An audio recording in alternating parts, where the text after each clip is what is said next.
SER Podcast. Tiempo para el análisis, tiempo para el abierto. Estamos a viernes y hoy sentados en la mesa de análisis Josep Ramoneda conmigo aquí en Radio Barcelona. ¿Qué tal? Muy buenos días. Hola, buenos días. En Radio Sevilla, Carlos Navarro Antolín, muy buenos días. Muy buenos días. Y allí donde él desee, porque tiene barra libre para entrar desde donde quiera, Víctor Lapuente, buenos días. Un placer, muy buenos días, Ángel. Vamos a empezar, todo está muy centrado en la guerra en Gaza, en la ofensiva, en el genocidio que está cometiendo Benjamín Netanyahu sobre los palestinos, en las reacciones, cada vez más unión de la comunidad internacional en contra de Netanyahu, aunque tampoco termina de concretarse en nada. También esta cuestión está centrando el debate político aquí en España, pero me quiero detener en algo que hemos conocido en las últimas horas y que es un paso más en esa deriva de Donald Trump, y es su guerra ahora contra el saber, su guerra contra la universidad, en este caso contra la Universidad de Harvard, que es la más prestigiosa de ese país, de Estados Unidos.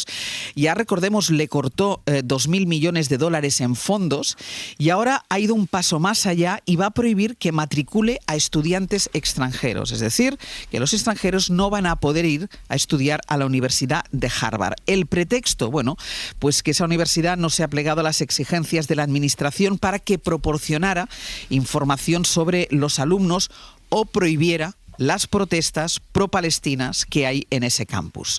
Corresponsal en Washington, Sara Canals. Hola.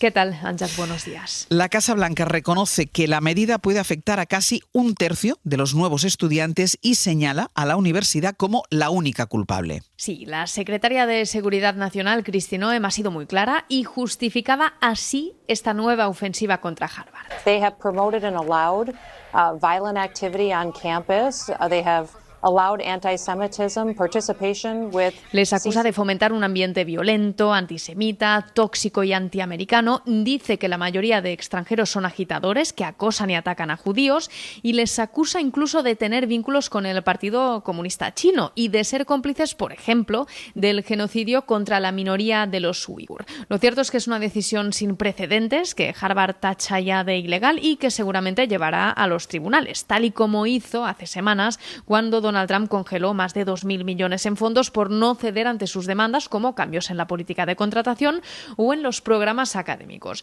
Harvard, además, ha sido hasta ahora, recordemos, la única universidad de élite que se ha plantado ante las duras presiones de Trump, y con esta acción pretende el gobierno dar ejemplo. El comunicado del Departamento de Seguridad Nacional lo resume en una frase que dice lo siguiente: que esto sirva de advertencia para todas las universidades del país. Bueno, de momento la administración Trump deja estos miles de alumnos extranjeros sin poder terminar sus estudios, les anima a que se vayan a otras universidades y si no se revierte, lo cierto, Sara, es que la decisión deja muy tocada a una institución que es más antigua que el propio país, que Estados Unidos. Desde luego es un duro golpe para la universidad y no solo por los valores que lleva décadas defendiendo, sino también a nivel económico. Esta medida afectará a un 27% de estudiantes, son más de 6.700 y esto supone una pérdida muy importante de ingresos para el centro, a quien Trump, recordemos, ya le ha cerrado el grifo. Y en cuanto a los estudiantes en cuestión, pues ahora deberán buscar otra universidad para no perder su visado y no ser expulsados del país.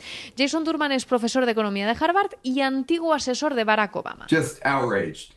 People cannot believe it. They don't know why this has happened. They don't know what it means for them. But right now are terrified. Contaba en la BBC que hay mucha indignación, que los alumnos están aterrorizados y todo ello además ocurre horas después del atentado contra una pareja de jóvenes diplomáticos judíos que ha dado alas a la administración de Trump para intensificar su lucha contra el antisemitismo. De hecho, la portavoz de la Casa Blanca, Caroline Leavitt, con su habitual tono amenazante, The evil of anti-Semitism must be eradicated from our society. Sentenciaba ayer que el demonio del antisemitismo debe ser erradicado de la sociedad, mientras que el embajador de Israel ante la ONU, también ayer en la cadena Fox, denunciaba que este ataque ha sido una consecuencia directa de las protestas palestinas en los campus.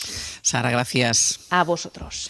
Bueno, pues cualquier persona, cualquier institución, cualquier entidad que se plante contra Donald Trump o le desafíe, paga las consecuencias y además no hay persona, institución, organismo que se libre de estas consecuencias, Víctor, y en este caso la universidad, y no una universidad cualquiera.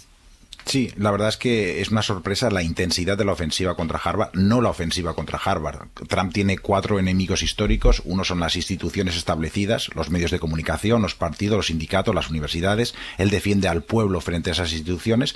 En segundo lugar, su gran enemigo es la cultura. Él defiende la barbarie, básicamente. En tercer lugar, la ciencia. Él defiende los remedios caseros, de la lejía contra el COVID a que no nos vacunemos. Y en cuarto lugar, a los extranjeros. Y Harvard destaca en esas 4. ¿no? Porque es una de las instituciones más antiguas de Estados Unidos, la primera universidad, la más rica, la más productiva científicamente, el referente cultural, y está llena de extranjeros, ¿no? Esta medida, pues yo creo que afecta a Harvard, pero evidentemente esto es la punta del iceberg del ataque a todo el mundo de la ciencia y al progreso, y el primero que lo va a sufrir va a ser Estados Unidos, porque el crecimiento americano se ha basado en 2 puntales fundamentales. Primero es la ciencia y el segundo la capacidad de atraer talento internacional, y con las 2 cosas pues está jugando Trump de manera muy seria. Es que va a recortar el 50% de toda la financiación a la ciencia en Estados Unidos. Y dirás, bueno, a lo mejor él puede tener una cierta lógica, decir, bueno, a lo mejor nos hemos pasado con medidas de diversidad, con estudios de transgénero, etcétera, bueno, o contra el cambio climático, puede haber algunas preocupaciones políticas hasta cierto punto legítimas de sus votantes, pero es que está cargando los estudios contra el Alzheimer, de la física cuántica, la agencia de las previsiones meteorológicas, que no van a poder ni predecir los huracanes. Un auténtico desastre, ¿no? Y esto tiene repercusión en todo el mundo, porque ya saben que las investigaciones están muy interrelacionadas entre países y al final acaba repercutiendo en las investigaciones que se llevan a cabo en todo el mundo.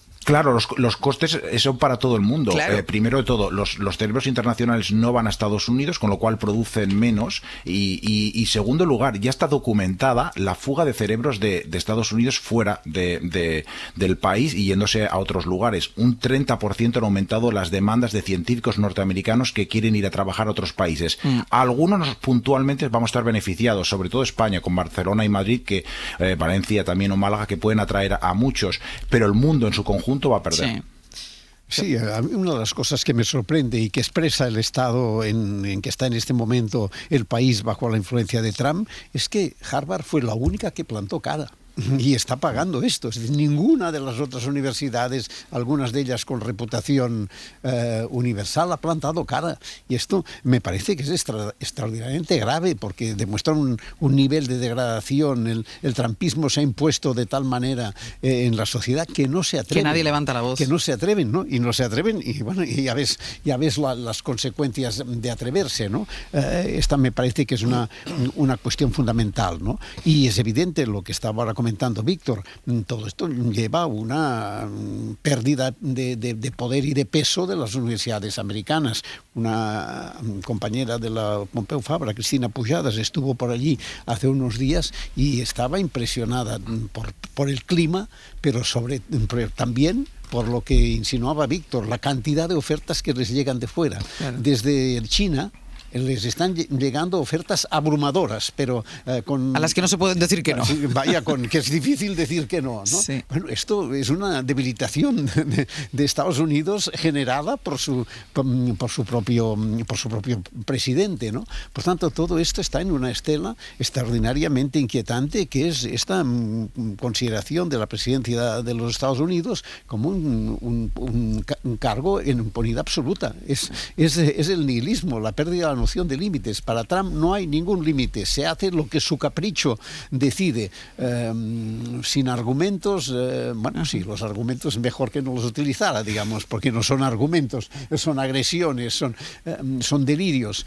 Esto a mí me parece que es muy inquietante y tendrá consecuencias indudables para Estados Unidos. Me cuesta imaginar que esto se pueda sostener durante mucho tiempo, porque eso, si empieza una fuga importante de profesores, si empieza los ciudadanos de otros países, en fin, se lo piensan 3 veces a hacer contactos, a ir allí, a ir a estudiar. Bueno, ahora mismo yo conozco muchas personas que han sido invitadas a Estados Unidos y han recibido de los que les invitaban las instrucciones de lo que tienen que hacer para no correr riesgo en la frontera. Claro, para que no les echen para atrás. Esto en la que era la sociedad más libre. Sí. Carlos. Bueno, Harvard sin alumnos extranjeros, pues sencillamente casi que se podría decir que no es Harvard, ¿no? Porque Exacto. es un modelo de convivencia de alumnos y de profesores. Allí hemos tenido españoles ilustres impartiendo clases. Recuerdo ahora, por cierto, un andaluz como Márquez Villanueva, uno de los grandes expertos en Cervantes, que era feliz allí enseñando los textos del Quijote. Yo deseo y confío en que esto al final no llegue a más, que sea la típica posición censurable, criticable de un botarate como Trump para llevar al extremo las posiciones y lanzar un mensaje efectivamente para generar miedo y tener a la gente encorsetada. Es un estilo de gobierno que ya lo estamos viendo, y habrá que estar muy atentos a las próximas 72 horas, que es el plazo que tiene la universidad para defenderse en derecho. Estaremos ante una nueva batalla judicial, el mensaje está mandado, el que tenga una actitud crítica va a ser represaliado por un gobierno democrático que no tendría que estar para eso, que tendría que estar como todos los gobiernos democráticos para buscar la concordia y dejar una sociedad mejor de la que se encontró, pero que aquí evidentemente estamos nada más y nada menos que continuamente, cada vez que amanece, señalando a críticos, a enemigos, a los considerados enemigos, a una universidad que se le dice que está en coordinación nada menos que con el Partido Comunista Chino. Pues sí, cada mañana un nuevo frente. Este es el estilo Trump. Claro, pero decías una cosa y ponías el acento ahora, Carlos, en un gobierno democrático, sí, destacando esto. Y decías tú, Víctor, el ataque a todas las instituciones, porque parece que no se salva nadie, pero es que ese ataque a instituciones, estábamos hablando del campo de la ciencia, pero el ataque a la justicia, bueno, a todas las instituciones que sostienen la democracia de un país. Sí, vamos a ver, el test para la democracia americana va a ser si estas instituciones van a ser capaces de resistir. Yo creo que sí, hablando sobre todo con expertos en administración pública, existe una gran preocupación de la colonización que está haciendo de las agencias, el trabajo que está haciendo de poda con las tijeras Elon Musk o la gente que está trabajando, los ingenieros trabajando para Elon Musk en las agencias federales, pero a nivel local, a nivel estatal, existe mucha resistencia, tanto de la administración pública formal como de todo el sistema judicial americano, que es muy complicado. Tienes los distritos, los distritos judiciales, tienes los fiscales en cada uno de los estados, fiscales generales de cada uno de los estados. Existe una serie de posiciones que son elegidas democráticamente, que tienen mucho peso, que tienen mucha capacidad para implementar muchas de estas normas de Trump, por ejemplo, en relación al tratamiento de los inmigrantes, etcétera, y vamos a ver esta capacidad que tienen. Pero es verdad que, como comentabais, la aproximación que está haciendo con la universidad es exactamente la misma que con la política comercial mediante los aranceles, el palo y no la zanahoria, ¿no? El palo muy fuerte. Y es verdad que a lo mejor la ciencia necesita ser sacudida en Estados Unidos y fuera. Según el asesor científico principal de Trump, dice que los científicos más prestigiosos pasan 2 de los 5 días de la semana trabajando en tareas administrativas y burocráticas en lugar de estar en el laboratorio. Por cierto, creo que pasa en casi todas las universidades del mundo. No sería mal hacer una reforma, pero a mí lo que me sorprende es el apoyo de mucha comunidad, bueno, no de la comunidad científica en particular, pero es verdad que el apoyo de muchas personas, voces influyentes en los medios de comunicación y en las redes sociales, muchos de ellos hombres blancos, por cierto, que se quejan de los excesos de la cultura woke, de los excesos de la progresía, defendiendo los derechos de las minorías, defendiendo los derechos de las minorías étnicas, de las minorías sexuales, etcétera, pero de ahí a este tipo de medidas absolutamente brutales, pues hay un trecho muy fuerte. No creo que exista razón para sostener, ninguna razón objetiva para sostener estas reformas. Sí, para hacer una reflexión sobre la universidad, pero no para justificar ninguna sola de estas reformas. Es que el discurso reaccionario campa por todos los países, esto ya lo sabemos, ocurre aquí, ocurre en Francia, ocurre en Estados Unidos, pero que llegue a estas dimensiones, que llegue a contaminar por completo al poder, sí, tenemos, es verdad, unos partidos de extrema derecha cada vez más fuertes en Europa y que puede ser que un día lleguen, no creamos que nosotros estamos libres de riesgo, ¿no? Pero que se llegue a estos extremos y veremos la justicia, porque la justicia, es verdad, sobre todo en las partes altas de la pirámide, la justicia ya ha claudicado algunas veces con Trump, digamos, no sería la primera vez. Depende, seguro, del lugar al que tienen que ir a parar estos casos, etcétera, pero digamos, la contaminación que está extendiendo Trump por todo el país, aparte de que es indicativa de que algo que no percibíamos estaba pasando allí y que la democracia americana era mucho menos sólida de lo que nos imaginábamos, aparte es una realidad creciente, ¿no?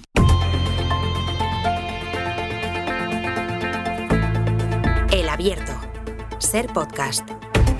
El Abierto, Josep Ramoneda, Víctor Lapuente y Carlos Navarro Antolín. La otra gran noticia en los Estados Unidos, más allá de la amenaza del presidente Donald Trump a la Universidad de Harvard con el veto a los alumnos extranjeros, la otra gran noticia, decíamos, está en Washington, donde esta madrugada ha comparecido la fiscal federal interina de la capital para actualizar la información sobre el asesinato a tiros de 2 empleados de la embajada israelí.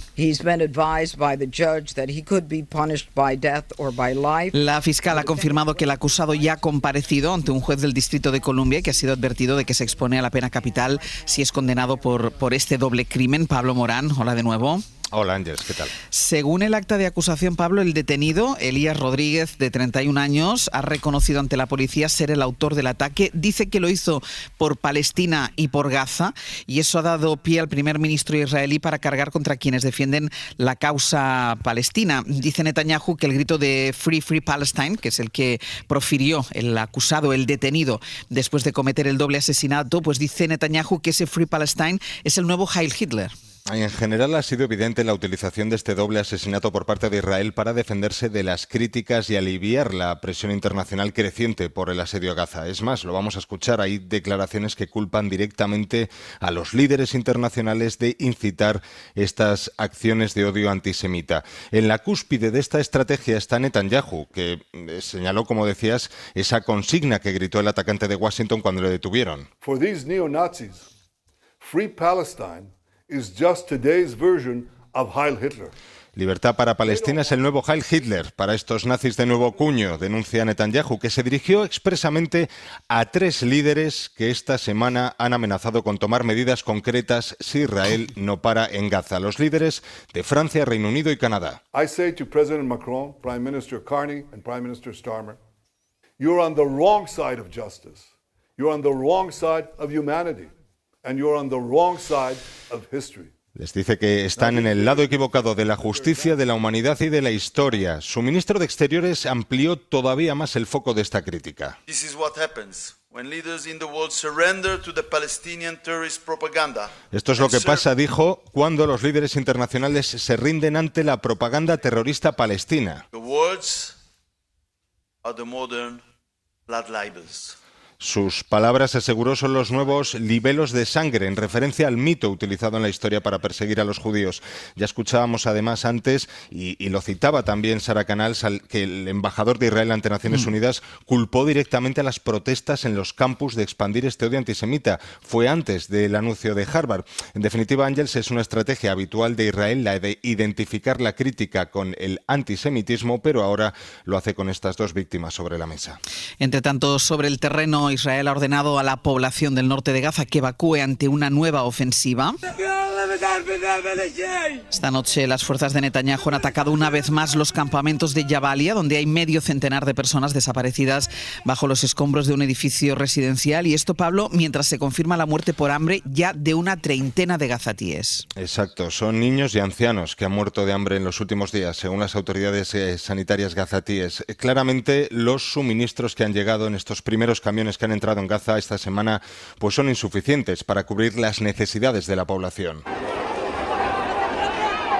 Este que escucháis es el sonido de la multitud que se agolpaba ayer frente a una de las panaderías de Han Yunis, que ha podido volver a abrir, ha podido poner en marcha su horno de nuevo después de recibir los primeros sacos de harina. El sonido es el de las decenas de personas que intentaban llegar a la ventanilla en la que se estaba dispensando el pan. Ayer entraron 90 camiones más en Gaza. Recordemos, antes del bloqueo eran 500. Pablo, gracias. A ti, hasta luego. Los mata por el efecto de las bombas, los mata porque no hay medicación ni manera de tratar a los heridos y a los enfermos, los mata ya de hambre. Y bueno, sabe que es impune porque de momento nada de lo que está haciendo Benjamin Netanyahu tiene ningún tipo de consecuencia. Es verdad que en los últimos días ha aumentado un poco los decibelios de esa crítica a nivel internacional, la última incluso, la del nuevo canciller alemán Friedrich Merz, pero claro, la respuesta es la la de siempre. Las críticas son, Josep, antisemitismo. Sí. Vamos a ver, es evidente que un atentado terrorista como el del otro día, que se cargó a estos dos empleados judíos, es una estupidez y una barbaridad que no añade nada, y si algo da es eso, argumentos, sí. Pero esto no puede minimizar la importancia de lo que está ocurriendo. La importancia de lo que está ocurriendo es que Netanyahu está ejerciendo un claro caso de genocidio sobre Gaza, donde ya ha advierto y repetido que su objetivo es echarles a todos y convertirla en territorio propio, y además a la inspiración de la propuesta de Trump de convertirlo en un resort. Sí, de convertirlo en la costa azul israelí, ¿no? Por tanto, el desafío y el desafuero a la vez es absolutamente indiscutible, y lo que cuesta entender es precisamente lo contrario de lo que Netanyahu se queja. Están siendo muy prudentes y muy lentos los dirigentes europeos, los propios Merz, Macron, Starmer, etcétera, han mantenido sí posiciones más o menos críticas, pero en ningún momento se ha visto una reacción fuerte, global, de los principales poderes internacionales diciendo, oiga, basta. Hay gente que dice que conoce Israel, algunos periodistas que han estado allí, que esta vez Netanyahu se ha pasado de la línea, y que esto le va a tener costes internos, y que su periodo puede acortarse. Yo, francamente, no tengo argumentos ni elementos para discutirlo, pero lo que veo en este momento es un ejercicio a la vista de todo el mundo, sin ninguna excusa para poder decir que no sabíamos lo que está pasando, que es un caso de genocidio sin matices, y que no hay una reacción internacional como correspondería. Carlos. Quizá lo único positivo ahora mismo, porque es difícil ver algo positivo, es que parece que aumenta esa presión internacional contra Israel. El asesinato a tiros en la calle de 2 empleados de la Embajada de Israel en Estados Unidos es una barbaridad, y es una prueba más de que la enésima de que la violencia llama a la violencia. El atentado del 7 de octubre de 2023, que es el origen de esta escalada vergonzosa para la humanidad, fue una salvajada. Pero conviene ahora recordar tanto el origen como que lo urgente es que se permita llegar la ayuda humanitaria, que se abran los carriles humanitarios, que haya fluidez en el intercambio de rehenes, y que la lucha, y decir alto y claro, que la lucha contra los terroristas de Hamás no puede justificar nunca dejar a la población morir de hambre, muchísimo menos a la población vulnerable como son los niños. Eso, denunciar esa atrocidad, no es ser antisemita. Conviene recordarlo todo desde todos los puntos de vista. Víctor.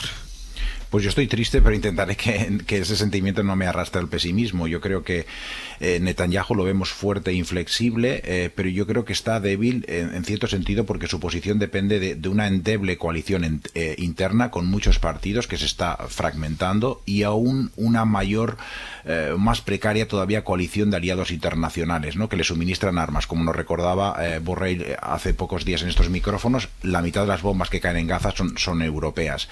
Entonces yo creo que la comunidad internacional se está, digamos, pasando de bando. Se han unido recientemente 2 países muy reticentes tradicionalmente a presionar a Israel, como Alemania y Estados Unidos, y por lo que leemos desde fuera, dentro de Israel la brecha es cada vez mayor entre una extrema derecha cada vez más irracional, que pide el control total de Gaza y que básicamente no pase ni un solo alimento a su población, y un ejército israelí cada vez más racional, que ve cada vez más claramente, al menos sus oficiales de manera privada, pero también con alguna manifestación pública, consideran que la situación en Gaza es insostenible, que la gente está al borde de la inanición, y que evidentemente hay que cambiar. Y es verdad que Estados Unidos sigue siendo el principal aliado de Netanyahu, es verdad que es el principal soporte en cuanto a armas, es verdad que pues ha jugado Trump con las ideas que sonaban bien a Netanyahu, ¿no?, como por ejemplo desplazar a 1 millón de palestinos a Libia o construir resorts, pero cada día es más obvio el choque de intereses últimos, porque Trump, y lo ha manifestado estos días claramente, su intención es poner fin a esta guerra brutal, ha utilizado estos términos, y Netanyahu precisamente sobrevive en el poder gracias a esa guerra, con lo cual habrá tarde o temprano un choque entre esos intereses, eso espero.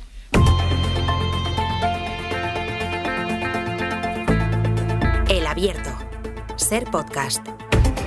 En el Abierto, Josep Ramoneda, Víctor Lapuente y Carlos Navarro Antolín. Vamos ya con otras cosas, aunque volveremos a las declaraciones sobre la situación en Gaza, porque de alguna manera marcan también el debate político aquí en España. Pero de las otras cosas que les quiero hablar es de la reunión que mantuvo ayer el presidente del Gobierno, Pedro Sánchez, en Valencia con las asociaciones de afectados de víctimas de la Dana. Se comprometió con ellos a celebrar un funeral de Estado, coincidiendo con el aniversario de la peor catástrofe natural que ha asolado a nuestro país. Y además les ofreció que fueran ellas, que fueran las víctimas, que fueran los familiares los que abrieran la comisión de investigación sobre la Dana que se va a hacer en el Congreso, algo que no podrán hacer en las Corts ni abrir y cerrarlas porque el PP y Vox les han negado la participación, es decir, no van a estar ni al principio ni al final, no van a estar nunca en la comisión de investigación de las Corts valencianas sobre la Dana porque PP y Vox no quiere que estén. Radio Valencia, Natalens, buen día. Buen día, Ángels. En esa reunión del presidente del Gobierno con las víctimas, ellas le trasladaron al presidente que se sienten solas, que se sintieron solas durante los primeros días después de la Dana, y Sánchez se comprometió a un plan para evitar riesgos de crecidas y además se comprometió a volver a reunirse con ellas, con las víctimas, cuando ellas quieran y como ellas quieran, algo que 7 meses después el presidente valenciano no ha hecho ni siquiera una vez.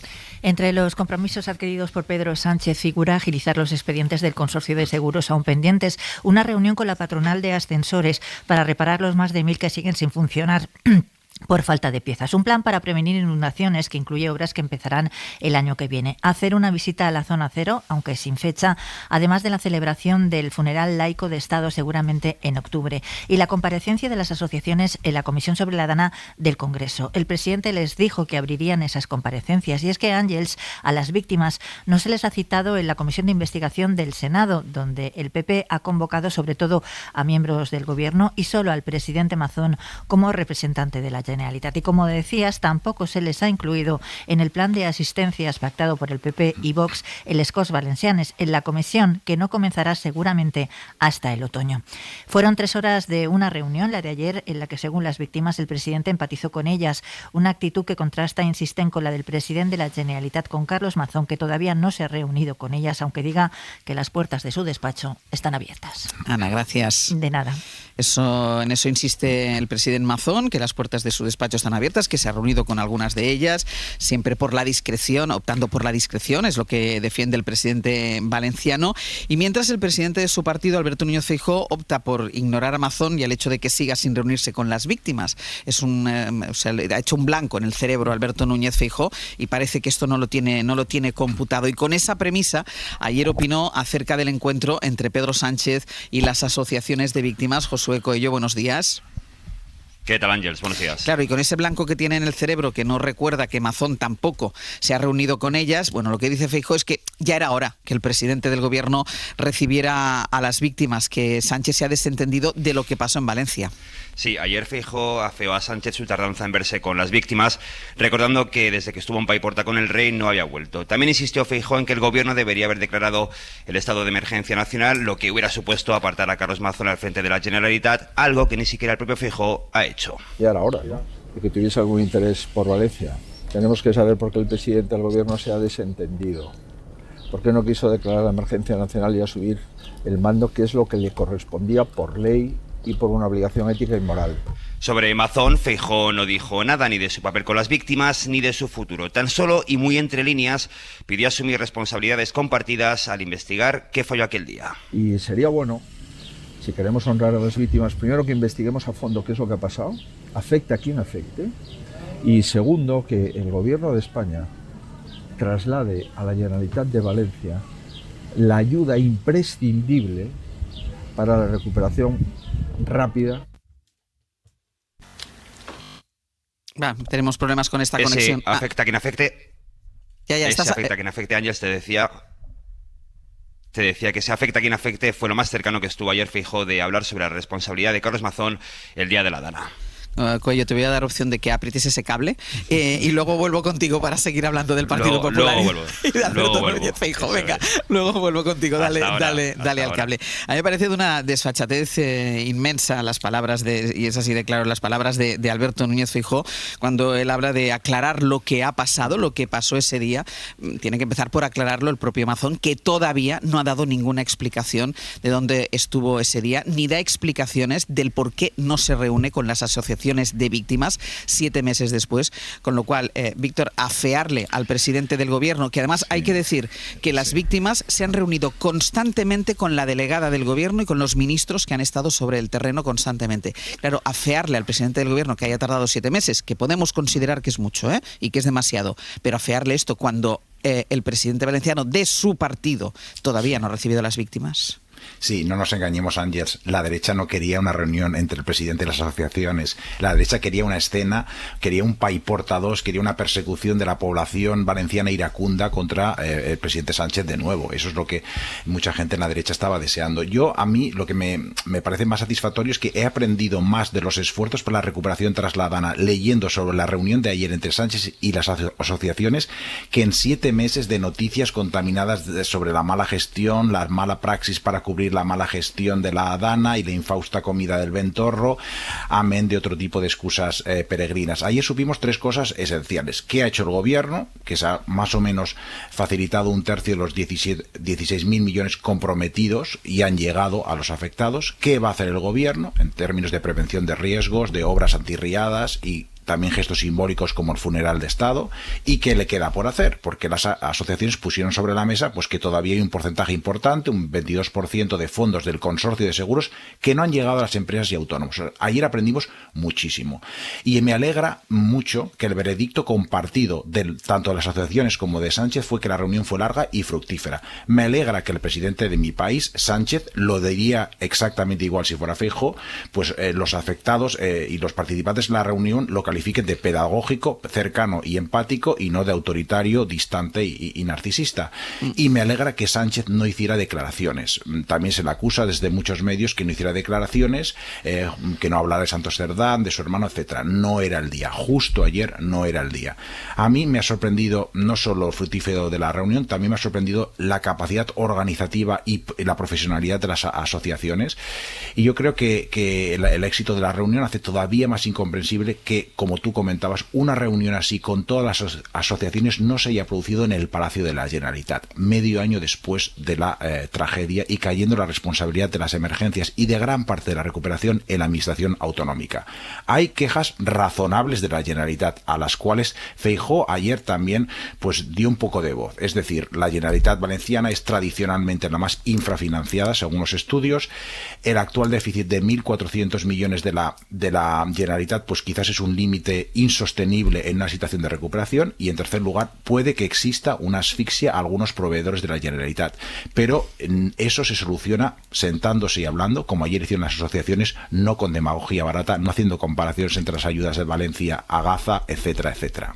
Carlos. Es una cuestión de justicia y muy positiva y saludable que las víctimas ganen protagonismo, cuanto más mejor. Hace 10 días recordábamos y comentábamos aquí cómo fueron recibidas por la presidenta de la Comisión Europea y por el Grupo Popular allí en Bruselas, en una reunión que también salieron satisfechas. Sí. Es muy positivo lo que ocurrió ayer, al margen de otras consideraciones. Todo el espacio mediático, toda la fuerza de lanzar sus mensajes, sus reivindicaciones que ganen las víctimas es muy bueno. Que sientan, me recuerdo ahora la frase del rey Felipe en los días más difíciles, que sientan la ayuda, la presencia y el apoyo del Estado en toda su plenitud, de las dos administraciones. Por eso, por encima de todo, lo más importante es que las ayudas del gobierno vayan todavía más ágiles, ¿no? El presidente ayer pues salió bien parado, porque la reunión hablaron los representantes de las víctimas, hablaron muy bien de su actitud, la reunión que creo haber leído que fue de 3 horas, nada más y nada menos que de 3 horas. Para mí es verdad que la reunión es positiva, pero llega tarde. Para mí la convocatoria de un funeral laico es positivo, pero también llega tarde, que por cierto hubo uno religioso al que no pasaba nada, ni hubiera pasado nada por haber acudido, no da urticaria ir a un funeral religioso, pero claro, en ese momento el presidente no estaba para exponerse públicamente, tampoco creo que lo esté ahora, pero ayer se hicieron las cosas para que no tuviera ese riesgo. Pero en general, lo más importante también, hay un complemento también, que es que el presidente ha sabido sacarle provecho a que ya hay un rostro muy claramente definido como el culpable y el rostro de la tragedia, que es el presidente valenciano Mazón, aunque no es el único, pero es el principal y cada vez está más definido como el icono de la mayor tragedia que hemos vivido en España en muchísimo tiempo, que esperemos que el PP se lo quite de en medio de una manera u otra a la mayor brevedad, y si es en las vísperas del Congreso o después de julio, pues todavía mucho mejor. Ahí ha habido una gran habilidad por parte de los asesores de Moncloa de planificar, de cómo lo han hecho, el momento en el que lo han hecho, y después de arreciar, que no para, y con justicia, la presión contra Mazón. Queda todavía más Pero señalado. Es que todo eso no hubiese ocurrido si en el momento inicial el PP hubiese actuado con la responsabilidad con la que tenía que actuar. Bueno, en el caso Feijóo sí pidió, eso es cierto, en la emergencia nacional. No, pero primera cuestión, lo que tenía que hacer Mazón es dimitir después de una catástrofe de estas características. Y si no lo hacía, lo que tenía que hacer Feijóo es ejercer su autoridad y forzarla a dimitir. No ocurre ni una de las dos cosas. Desautorizarlo, entonces, pero la reunión pasa? en Bruselas ya lo fue. Fue una bofetada. Pero no ocurre ninguna de estas dos cosas. ¿Qué pasa entonces? Bueno, pues que hay un culpable claramente definido, que él mismo se ha instalado en el lugar de referencia de enemigo número uno desde el primer momento, y a partir de aquí el PP lo tiene muy difícil de reconstruir. Sánchez ha acudido en este momento y lo ha capitalizado, pero si lo ha podido capitalizar es porque los otros han vivido desde el primer instante en lo que vive desde hace ya mucho tiempo el PP, que es con un Feijóo que no toma decisiones, con un Feijóo que no sabe otra cosa que responder a la última frase de Pedro Sánchez. Y creo que aquí está la cuestión central, que además nos llevará a la otra cuestión central, ¿no? Que es cómo está Feijóo en el PP en este momento, ¿no? Ahora hablaremos de eso precisamente, de cómo va empujando de cara al Congreso la parte más a la derecha del Partido Popular, Alberto Núñez Feijóo, de cara a este Congreso. Tú decías, Carlos, le desautoriza con el recibimiento que le hace el Partido Popular Europeo, incluso un representante del Partido Popular Español en Bruselas, pero da igual, porque eso no tiene consecuencias. Bueno, no es poco, ¿no? No es poco que además Esteban González Pons, que es precisamente de esa misma tierra, pues le reciba, y fue largo y tendido y la salieron satisfechos, y lo que queda es... Sí, pero digo que no tiene consecuencias sobre Mazón. No, pero queda un mensaje, bueno, no es poco, yo creo que no es poco, queda un mensaje claro de decir que llegará el momento más pronto que tarde del relevo, de decir, esta persona no goza de la confianza del Partido Popular. Pero como no hay mayoría absoluta en Valencia, pues es muy difícil el relevo, y hay que ir preparando al único relevo natural que hay, que no es Paco Camps, ni mucho menos, es la alcaldesa de Valencia. ¿Cómo se hace eso? Pues eso es lo que están articulando, y tiene que ser más pronto que tarde. Pero no es poco el mensaje que se lanza cuando en Bruselas nada menos que un peso pesado de Génova como Esteban González Pons le dedica a esa reunión, y los representantes, por fortuna, que es lo más importante, salieron satisfechos.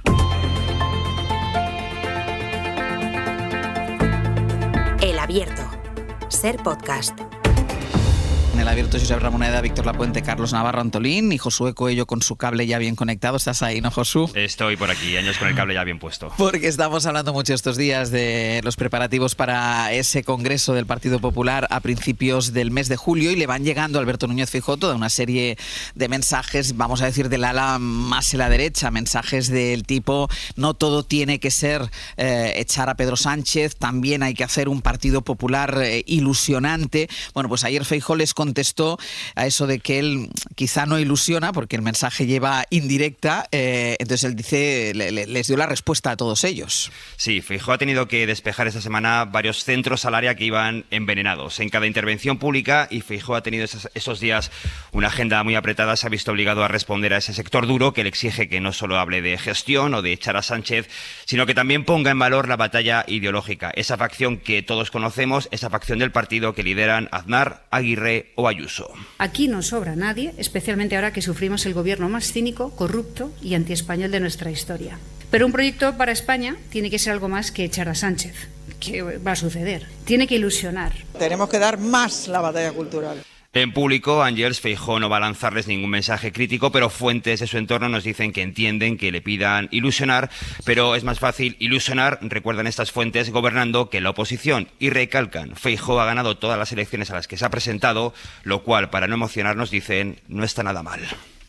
Josu, gracias. A vosotros. Hay otra muestra de las últimas horas de esta presión por parte de este ala más a la derecha. Escuchábamos antes a Isabel Díaz Ayuso decir eso, que no todo tiene que ser echar a Pedro Sánchez, o no solo tiene que ser echar a Pedro Sánchez. Ya saben que en estas últimas horas, en estos últimos días, el Partido Popular está intentando virar un poco su mensaje en torno a la masacre, al genocidio de Gaza. Ayer escuchamos a Feijóo, es verdad que no habla de guerra ni de invasión, sino que habla de intervención militar, pero bueno, ya le hemos visto en la línea del Partido Popular Europeo, pues ir un poco más en esta estela, pero claro, hay ese ala más a la derecha que le sigue siendo siempre generando problemas. Comparen lo que dijo Feijóo, insisto, moderando ya un poco, virando sobre la opinión que tiene el Partido Popular sobre la masacre en Gaza. Comparen lo de Feijóo con lo que dijo ayer Isabel Díaz Ayuso. ¿Y qué hacen las autoridades palestinas por proteger a su gente?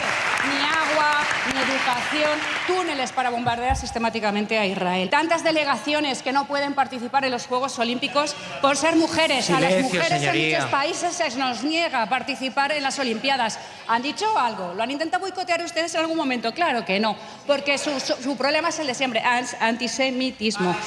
Estas son las palabras de Isabel Díaz Ayuso. ¿Puede contener, Carlos, Alberto Núñez Feijóo a esta ala más a la derecha de su partido? Yo no creo que Feijóo tenga un problema con el ala más a derecha de su partido. Feijóo lo que está viviendo es el mes que hay previo a un congreso que hace muchos años, creo que son 8, ¿no?, que no celebraba el centro derecha, un congreso ordinario que implica pues las ponencias políticas, la renovación de mensajes, y esto forma parte de un debate absolutamente legítimo y normal en un gran partido que lleva tanto tiempo sin someterse a ese foro de renovación de ideas, ¿no? No creo que eso sea un problema. Evidentemente, pues ya pues las presiones, los que quieren llevar al partido hacia un lado, hacia otro, lo que hay que tener claro, y en eso sí que puede coincidir cualquier persona cabal, es que el Congreso debe ser ambicioso y no limitarse como única ideología al antisanchismo por el antisanchismo, ¿no? Que por supuesto entendemos las razones del PP para intentar llegar al gobierno y quitar a un gobierno frágil y que, bueno, no vamos a entrar ahora otra vez a recordar por enésima vez sus desaplicaciones, vamos a decirlo así finamente, ¿no? O se establece ya cuál va a ser la hoja de ruta con Vox, por ejemplo, o se establece ya qué se va a hacer con un presidente valenciano como Mazón, o se ponen las bases para que a medio plazo la derecha afronte el reto pendiente, que lo tiene pendiente, de la unificación, de la reunificación, donde quepan todos, que fue lo que hizo en su día Fraga, o que el Congreso habrá quedado en papel mojado, y eso no debe ocurrirle nunca, eso no sería bueno. Ahora bien, el problema lo tiene, con perdón, quien tiene imputado a un cónyuge y quien tiene procesado a un hermano, ¿eh? No nos olvidemos nunca, un congreso es un debate de ideas y debe haberlo, y en el debate de ideas debe haber pluralidad y debe haber un enriquecimiento y debe haber incluso un choque de enfoques. Ahora, ¿qué sale de ahí? Pues eso es lo que hay que ver en el Congreso de las Guayaberas de julio, pues. Josep, tú sí que ves a un Feijóo débil. Sí, yo creo que el problema Feijóo lo tiene en sí mismo. No, si ahora están movilizándose y despiertan algunos de los sectores y que Aznar está, digamos, ha cambiado un poco el ritmo, siempre que estaba lejos y ahora está un poco más cerca de la escena política, es porque hay una cosa evidente, que es que Feijóo no está construyendo una figura con autoridad y capacidad de liderazgo.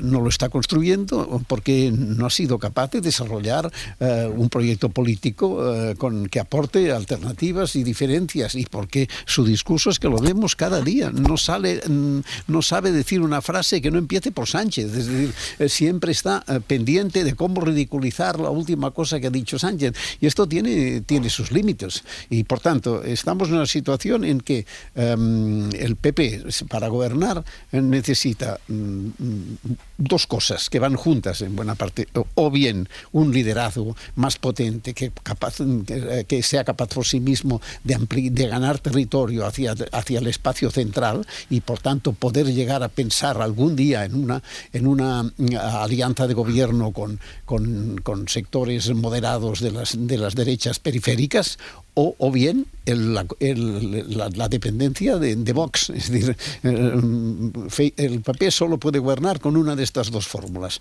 Por tanto, o se inventa un liderazgo capaz de ganar, de cubrir más espacio y de arrastrar, o está condenado a encontrar la forma de gobernar sobre la base del apoyo de Vox. Y estas dos cosas pues son complicadas y necesitan un liderazgo que sea capaz de de gobernarlas y de llevarlas según le convenga. Para mí esta es la situación, y con Feijóo creo que cada vez cunde más en el Partido Popular la sensación de que se les van escapando las bazas. Víctor. Bueno, vuelan los dardos y aún quedan semanas para el Congreso, ¿no? No sé lo que va a pasar. Hablamos de la derecha, pero más que a la derecha parece una garra derecha la que tiene el Partido Popular, porque las palabras de Ayuso no son propias de Trump, son más trumpistas que Trump en relación a Palestina. Le pasa por la derecha. Sí, parece que Trump lleva el pañuelo palestino en comparación. Realmente es brutal. Y en cuestiones de aborto, por ejemplo, ni tan siquiera Ayuso es la facción más extrema, ¿no? Es liberal en comparación pues con otros miembros que defienden unas posturas mucho más cercanas a Vox. Yo creo que lo de hacer un congreso da sensación de unidad, lo de prepararse para gobernar suena muy bien, pero luego hay que entrar en materia, ¿no? Y la verdad es que el Partido Popular estaba muy unido hasta ahora, estaba unido en lo negativo, en ir contra Sánchez, contra sanchismo, y en las trincheras pues había todo el mundo donde había que disparar. Ahora toca sentarse y pasar de una posición más destructiva a otra, digamos, un poco más constructiva, y pueden surgir las dudas y las disputas. Yo creo que no son malas, son sanas. El PP hace gala tradicional de tener tolerancia interna hacia las diferencias, que no existe en otro partido, vale, muy bien, pero si haces un programa en común hay que priorizar unas opiniones sobre otras, ¿no?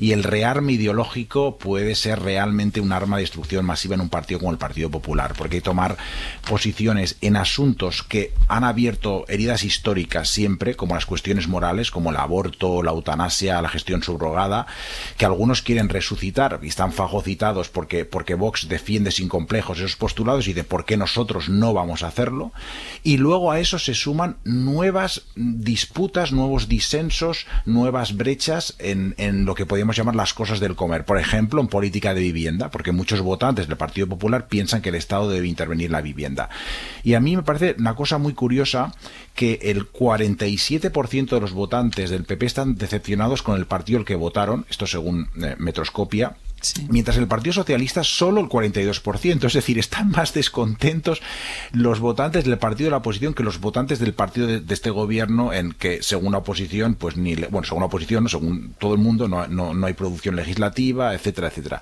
Y hay muchos problemas. Pero entonces yo creo que lo que está ocurriendo es que hay una gran decepción, y dentro del Partido Popular yo creo que está instalado fundamentalmente por esta burbuja mediática que ha creado una sensación de caos en España que no es tal. Las cosas funcionan más o menos bien, y entonces no se entiende muy bien cómo, pues, por un lado se considera que todo está fatal, pero sin embargo el gobierno sigue adelante. Entonces yo creo que se ha creado una especie de ficción, y yo creo que Feijóo no es la persona adecuada para devolverles a la realidad, sino que vive en esa ficción y ha sido alentado por esa ficción y se siente atrapado por sus propias palabras. Pero es que esta ficción está muy lejos de la realidad, porque precisamente en este momento España es uno de los países más estables de Europa. Comparemos con lo que está ocurriendo en Francia, por ejemplo, sería un momento adecuado para que la derecha definiera un proyecto ambicioso, un modelo, sí, y capaz de arrastrar, y no estar aquí atrapada entre si dependo de Vox o no dependo de Vox, y sin atreverse ni a criticar a Vox ni a darle la razón en este terreno de ambigüedades. Me cuesta entender cómo se puede progresar. Bueno, y la derecha es muy afortunada, es tremendamente afortunada. Deberían cada día levantarse, mirarse al espejo y decir, de los 5 grandes países de Europa somos el único donde la ultraderecha no es la principal fuerza en las encuestas, en porque este momento, el Reino Unido, en Francia, en Italia y en Alemania lo es, y aquí no lo es el Partido Popular. Deberían estar muy contentos y aprovecharlo eso en beneficio, en lugar de entrar en este tipo de disputas. Quizás porque es un poco más de extrema derecha que los otros europeos, no sé. De todas formas, decíais tanto, coincidíais los tres, pero sobre todo lo decía Carlos y lo decía Víctor, ¿no? Lo importante es que haya, claro, discrepancias y diferentes puntos de vista dentro del partido, pero claro, siempre y cuando del debate salga el modelo de país, el modelo de partido, evidentemente, pero el modelo también de país. Y yo no sé, tú decías antes, Carlos, pues eso, que se hable de aborto, que se hable de economía, que se hable de la relación que hay que tener con la ultraderecha. Yo no sé si de ese congreso va a salir esto. Pues debería salir, ¿no? Debería tener la derecha, tener capacidad para crear, vamos a llamarlo así, un marco mental propio y para salir de su que suma ya décadas, en mi opinión, ¿no? de su situación, de su complejo, ¿no? En España se sufre una derecha muchísimas veces acomplejada, incapaz de tener ese marco mental propio, esas respuestas propias que vayan creando seguidores y adeptos, ¿no? A mí no me preocupa tanto, porque hace falta un PP grande y hace falta un PSOE grande. Yo soy un convencido del bipartidismo para la prosperidad de una nación. A mí no me preocupa tanto que Feijóo no ilusione. Recuerdo, ¿acaso ilusionaba Aznar? ¿Os acordáis? ¿Acaso ilusionaba Rajoy? Por cierto, Fraga llenaba las plazas de todo, ya vemos cuántos le votaban después.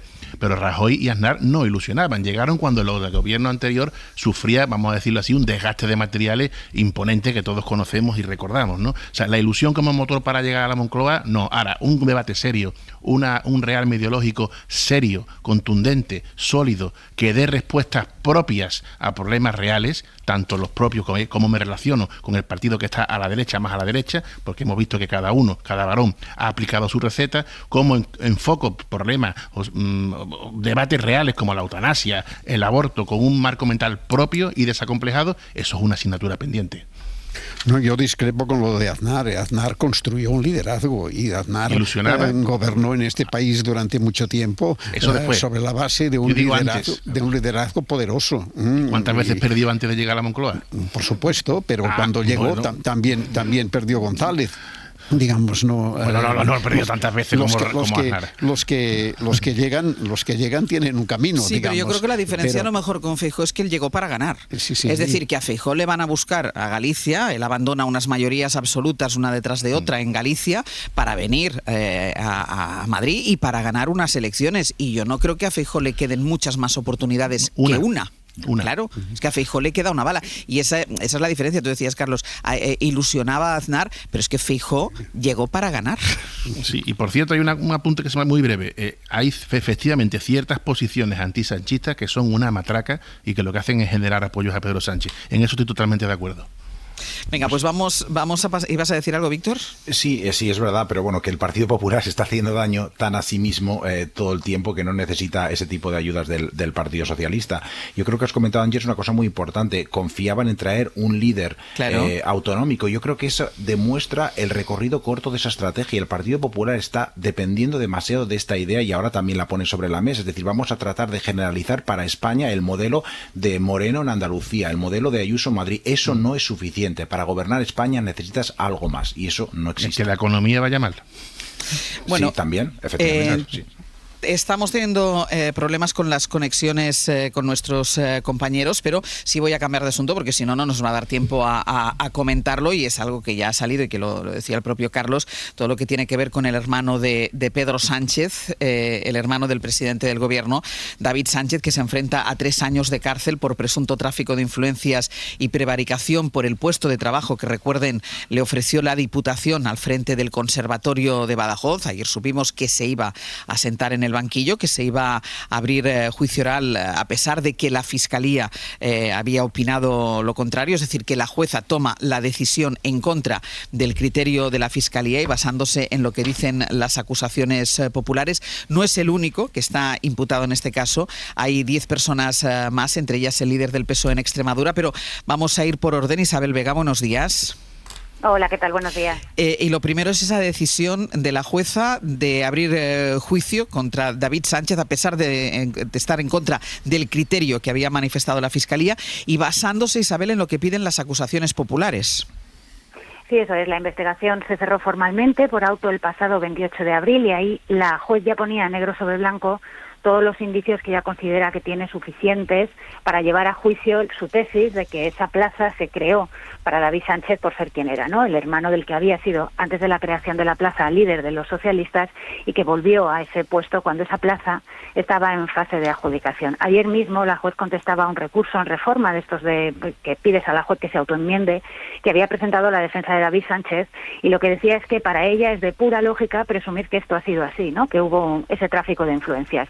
Después de aquel auto, las acusaciones populares presentaron los escritos de acusación y solicitaban 3 años de cárcel para él y hasta 15 años de inhabilitación también en el caso de Miguel Ángel Gallardo. La Fiscalía, sin embargo, fue directa en apelación a la Audiencia Provincial para pedir que se archivara el caso, porque dice que hay más conjeturas y más hipótesis que indicios de delito como para acabar en el banquillo. Y la juez lo que ha hecho ha sido abrir juicio oral con un auto dictado ayer, poco antes de las 10 de la mañana, sin esperar a que la Audiencia Provincial se pronuncie sobre si la causa está, como ella presume, lista para llegar a juicio o si por el contrario tiene razón la Fiscalía y lo que conviene es archivarlo. No es que la juez esté obligada a esperar, pero lo cierto es que es lo habitual en estos casos. Y decía Isabel que además de David Sánchez hay imputadas 10 personas más, otras 10 personas, entre ellas el líder del PSOE de Extremadura, Miguel Ángel Gallardo, que ha corrido a recoger su acta de diputado autonómico porque no lo era, y de esta manera conseguir el aforamiento, lo que haría que solo pudiera ser juzgado por el TSJ de Extremadura. Sí, es una situación en la que no están las otras 9 personas, que son fundamentalmente trabajadores de la Diputación de Badajoz, entre empleados del área de cultura o cargos del área de cultura y cargos de recursos humanos. Lo que establece el reglamento de la Asamblea de Extremadura es que los diputados tienen aforamiento ante el Tribunal Superior de Justicia y hemos visto un poco el devenir de los acontecimientos en los últimos días, que sí da un poco sensación de carrera de Gallardo para dar este paso y este salto a la Asamblea Regional. Su acta de diputado se expidió el miércoles a la 1:20 de la tarde y la juez dictó el auto de apertura de juicio oral el jueves antes de las 10 de la mañana y sin tener constancia de que se había cumplimentado esa formalidad. Entonces, bueno, ahora se abre un periodo en el que parece que venimos como de una sensación de carrera. El PSOE habla de un ataque de prisas de la juez, pero en el que se paran máquinas, de hecho, porque aparte del embrollo procesal y del debate que se puede abrir sobre si el aforamiento empieza cuando uno toma posesión o cuando recoge el acta, el hecho es que al final todos los juristas a los que hemos consultado dicen que la causa va a acabar en el Tribunal Superior de Justicia de Extremadura. Entonces, la principal consecuencia ahora es un frenazo en los tiempos, porque tendrá que hacer valer Gallardo esa condición de aforado y la juez tomar decisiones y de manera que la causa acabe en el Tribunal Superior de Justicia y allí se decida por dónde sigue el devenir de los acontecimientos, si para juicio oral, si esperan a los recursos, si lo resuelven ellos, en fin, luego habrá todo un debate. Pero la principal consecuencia es esa, que estas 10 personas, además de Gallardo, ahora verán dilatados los tiempos. Es decir, verán dilatados los tiempos todos, afecta a toda la causa, no afecta solo al individuo. Afecta a la causa entera. Luego sí se podrá tomar una decisión. A ver, la lógica indica que el Tribunal Superior de Justicia asumiría el enjuiciamiento o el remate, por así decirlo, la puntilla de la causa entera, porque los hechos están muy relacionados. Se supone que es una plaza creada para David Sánchez y en ese proceso habrían participado todas esas personas a las que la juez quiere sentar en el banquillo. Pero, bueno, hemos visto otros casos donde la instancia superior se queda solo con la parte que afecta al aforado y deja el resto de la causa en la justicia ordinaria. Entonces tenemos que esperar decisiones, tenemos que esperar primero que esa causa efectivamente se eleve al Tribunal Superior de Justicia y que allí analicen qué hacer. Y a todo esto con la espada de Damocles de la Audiencia Provincial, porque la Fiscalía lo que pide es archivar el asunto, así que podría tumbar la causa entera y que ni juicio, ni aforamiento, ni Tribunal Superior de Justicia. Pues Isabel, gracias. Gracias a vosotros. No sé si sorprende o no, Josep, la actuación de esta juez. No conozco los detalles y no me atrevo, pero no es muy edificante esta imagen de confusión que genera todo esto, ¿no? Además, siendo como cualquier juicio, siendo siempre un territorio delicado, las cosas tendrían que pasar de una manera menos cargada de sombras, ¿no? Sí. Pero no tengo información para decir más, ¿no? Víctor. Bueno, yo creo que por un lado, no en todas las contrataciones públicas sospechosas de irregularidades se envía a juicio oral a 11 cargos. Y enlazando con lo que decíamos antes de las universidades, pues todo el mundo oye hablar de estas plazas han sido preparadas para tal y cual persona. Por tanto, entiendo a la gente que puede decir que hay sospechas de lawfare o de estrategias jurídicas de destrucción o de legitimación del gobierno. Por cierto, esta gente que dice que hay un uso torticero de la justicia para acabar con el gobierno democrático son casualmente todos de izquierdas en España y todos son de derechas en Estados Unidos. No sé si era por casualidad, ¿no? Pero en todo caso, quienes sean, yo creo que existen dudas razonables razonables, sospechas de que a lo mejor se ha podido forzar la ley al perseguir a unos individuos, pero también hay sospechas fundadas en el auto de la jueza y en la elevación a juicio oral de que se forzó la ley. Hay acusaciones graves, delitos graves de prevaricación en concurso, de nombramiento ilegal, de tráfico de influencias, y además de esto se pide la nulidad de la convocatoria de la oferta de empleo público. Por tanto, yo creo que hay sospechas de que, bueno, a lo mejor ni una parte ni la otra pues tienen razón, y yo creo que lo vamos a ver pronto. Como habéis comentado, el Tribunal Superior de Justicia de Extremadura, que más bien, y no tanto la Audiencia Provincial, va a comprobar y va a ser la primera instancia y a ver a otras para ver si se derivan claros indicios de criminalidad, como dice la jueza, de los hechos investigados, o si, como dicen, se sospecha del Partido Socialista, esto es una caza de brujas, ¿no? Carlos. Sí, desde el principio era conveniente aplicar esa teoría de es urgente esperar y tener cautela, ¿no? Lo que pasa es que ya no se puede decir lo que algunos han dicho hace meses, que esto no va a ningún lado, ¿no? Ya tenemos al hermano del presidente del gobierno pues al borde de sentarse en el banquillo. Efectivamente, los delitos son especialmente feos, porque son delitos en el ámbito público, de influencia, de malversación. Ahora, a mí lo que más me llama la atención, porque ya digo que de lo otro es urgente esperar, y el derecho es muy garantista en este aspecto, el derecho español, lo que me parece impresentable es la conducta y la reacción del secretario general de los socialistas extremeños, que se delata él solo. Absolutamente impresentable. La carrera para aforarse. La carrera de ingeniería express para aforarse, y yo no sé, ya en un contexto más general, que han hecho mal los extremeños para en 3 años asistir a 2 espectáculos que han sido 2 esperpentos. El primero, el de la presidenta María Guardiola, con aquel metisaca de no querer gobernar con Vox y ponerse muy digna, inflamada, a acabar gobernando con Vox, y ahora esto del secretario general del Partido Socialista extremeño, que verdaderamente roza la estafa y se delata solo, y es una huida de la justicia ordinaria, después de lo que dijo hace unos meses. Yo creo que hace un mal servicio a la política, a la comunidad autónoma, a su partido, que no se lo debería permitir, y en general hace que los ciudadanos, desde luego, no tengan precisamente pasión por la actividad pública, ¿eh? Mira, ya que estamos... Víctor, perdona. Sí, no, que esto del aforamiento me parece más ridículo que lo de Guardiola. Esto sí que me parece propio de una película de Mariano Ozores, aprovechando que falleció esta semana. En todo caso, yo creo que un día todo esto tiene que llevarnos a replantearnos cómo ofertamos el empleo público en nuestro país. Tenemos un sistema que es una rémora no del franquismo, sino de la restauración. En casi todo el mundo democrático se ha ido avanzando hacia modelos de empleo más flexibles, y donde las plazas no se adjudican a una persona, sino que se utilizan pues fórmulas pues más transparentes y menos manipulables, y con menos grietas jurídicas para hacer amaños. No digo que aquí haya amaño o que no exista, esto tendrá que decidirlo los jueces, pero yo creo que no podemos estar pendientes de que el trabajo público quede al escrutinio de unos jueces, ¿no? La jueza decía en este auto que no entiende las razones de la creación de un puesto. Creo que es normal que una juez no pueda entenderlas, y no deba entender, no deba meterse en por qué se generan y crean los puestos de las administraciones públicas. Creo que tiene que haber unas auditorías económicas, tiene que haber otro tipo de estudios sobre la racionalidad del empleo público, y no que tenga que ser el escrutinio de los jueces y de las juezas, ¿no? Yo creo que deberíamos desjudicializar, deberíamos desburocratizar todo el proceso de contratación en la administración pública. Sé que esta es una reflexión muy general, pero creo que es importante hacerla, porque se nos van acumulando los casos, y creo que es importante que esto lleve a una reflexión colectiva, a ver si hay una gota por fin que colma el vaso y que nos hace reflexionar y cambiar este sistema, porque esto no ocurre en otros países. En otros países no ocurre este tipo de cosas con los hermanos del presidente, porque el empleo público sigue otros parámetros.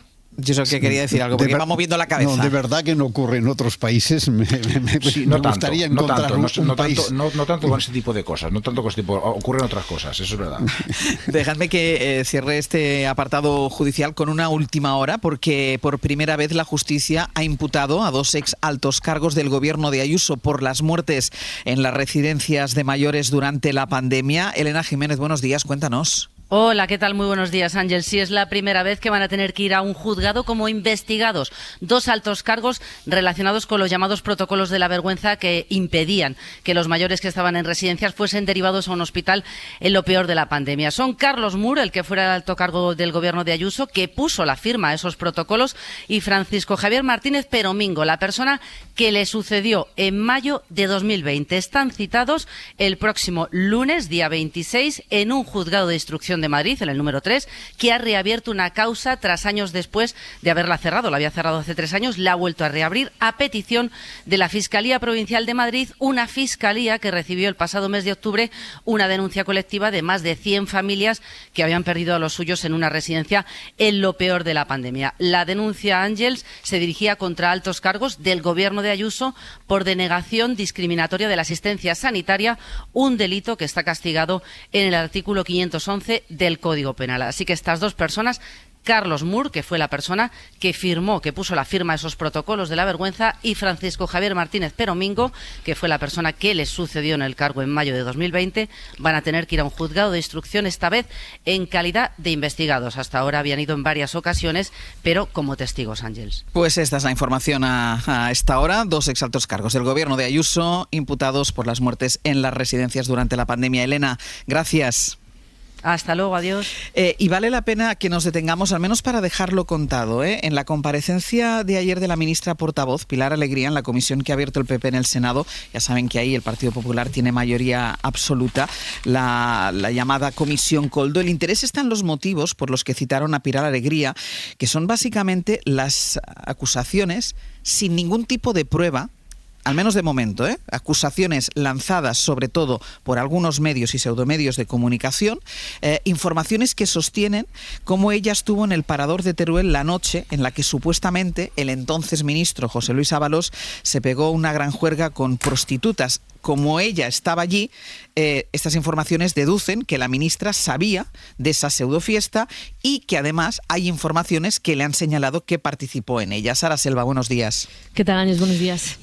Sara, escuchamos el otro día al director de Paradores decir en esa comisión que no hubo ninguna fiesta, que no hubo nada parecido, que no hubo destrozos en las habitaciones de José Luis Ábalos, que esas informaciones que hablan de todo esto no son verdad. De momento lo cierto es que no hay muchas pruebas que sustenten esa fiesta, pero en lo que se centró la ministra sobre todo fue en señalar que desde luego nadie puede decir que ella supiera o que ella estuviera en esa juerga, y además lo hizo con un recorrido por la serie de insultos que ha recibido, algunos dijo incluso de miembros del Partido Popular. Sí, estuvo varios minutos la ministra leyendo esa avalancha de mensajes machistas. Eres la muñeca hinchable del Partido Socialista. Menuda hija de puta. Espero que acabes en el infierno, hija de la gran puta. Te mereces lo peor. A prisión. Tú que eres la más prostituta de todas. Las que pasan por allí. Vendida, corrupta. Habló Ya Pilar sabemos. Alegría de matonismo, de cómo se está arrasando con todo tipo de líneas rojas. Todo esto que se monta y que se organiza se hace con un único objetivo, que es sembrar dudas sobre personas honestas, que en mi caso yo lo soy. Llevo desde el año 2008 Tuvo la ocupando. ministra que negar una y otra vez saber algo de esa fiesta. Jamás he tenido constancia de que hubiese ninguna fiesta. Lo hizo Jamás. con toda rotundidad ante las decenas de preguntas que le formularon los grupos. Repitió lo que en realidad ya había dicho en otras ocasiones, que ni vio, ni escuchó, ni supo nada de aquella supuesta fiesta, y que lo lógico es que si eso pasó, ella se hubiese enterado, ella y todo Teruel. Lo hubieran sabido al minuto, no solamente en Teruel. Es que esa información hubiera llegado hasta el rincón de Ademuz, y 5 años después se seguiría comentando. Pero la oposición, según la ministra, no quiere saber la verdad, quiere que pase lo que ellos creen que pasó. A pesar de que no hay pruebas, como decías, la senadora del PP, con sus preguntas, buscó dejar claro que, aunque Pilar Alegría no viera nada, no puede negar que la fiesta se produjera. Le preguntó Rocío Díbar a la ministra si se cruzó, por ejemplo, con otros huéspedes. Yo no soy capaz de distinguir a una mujer que ejerce la prostitución. Yo no, usted supongo que tampoco. En fin, señora Díbar, ¿Usted sí? en absoluto. Bien, pues... Pero vamos, es que yo creo que las preguntas también tienen que tener un poquito No, de... verá, de- entonces... La si usted- ministra rogó a los senadores que si tienen alguna prueba de que ella efectivamente estuvo allí, supo y cayó, que la lleven inmediatamente a dependencias judiciales.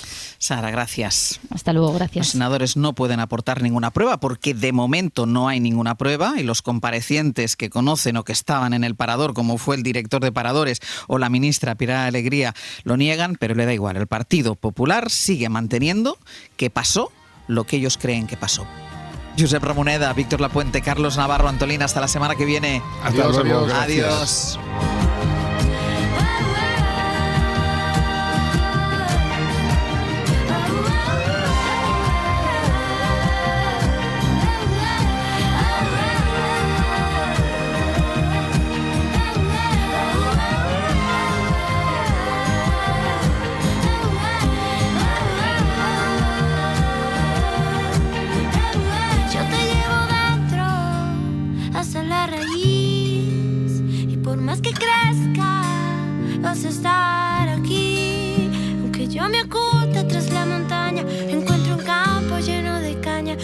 otra manera, mi rayo de luna es que tú te vayas.